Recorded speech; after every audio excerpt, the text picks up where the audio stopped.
Ganpati recording studio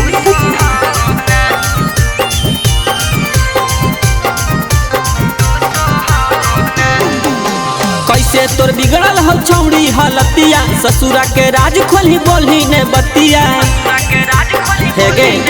आगे कैसे तोर बिगड़ल हो छौड़ी हलतिया, ससुरा के राज खोली बोली ने बतिया।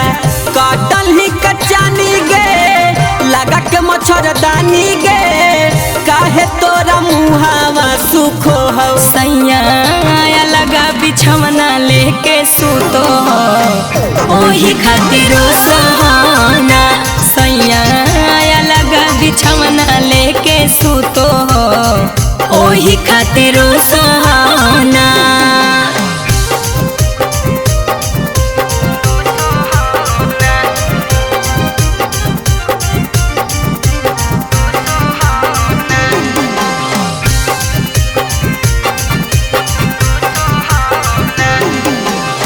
भातारा से तोरा छौड़ी लागौ काया ना सगे।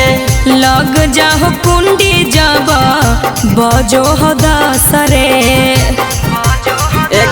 की भातारा से तोरा छौड़ी लागौ काया ना सगे। लग जाहे कुंडी जब बजो है दसरे।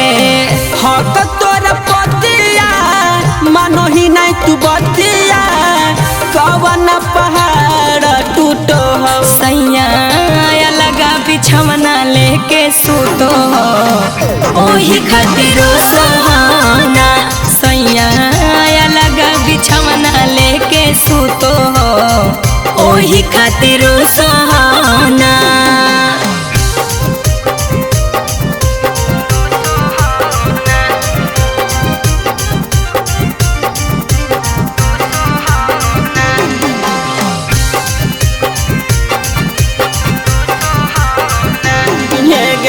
भागी चलिया वही छौड़ी मारैला हो कि महतिया। की कहियो छौड़ा रोशन रंजित के बतिया।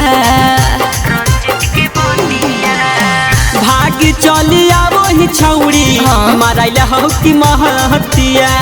की कहियो छौड़ा रोशन रंजित के बतिया। सुनी परेशानी तोरो गेरानी, यादव के दिलवा दुख हो। सैया लगा बिछवना लेके सूतो हो, ओही खातिर सोहाना।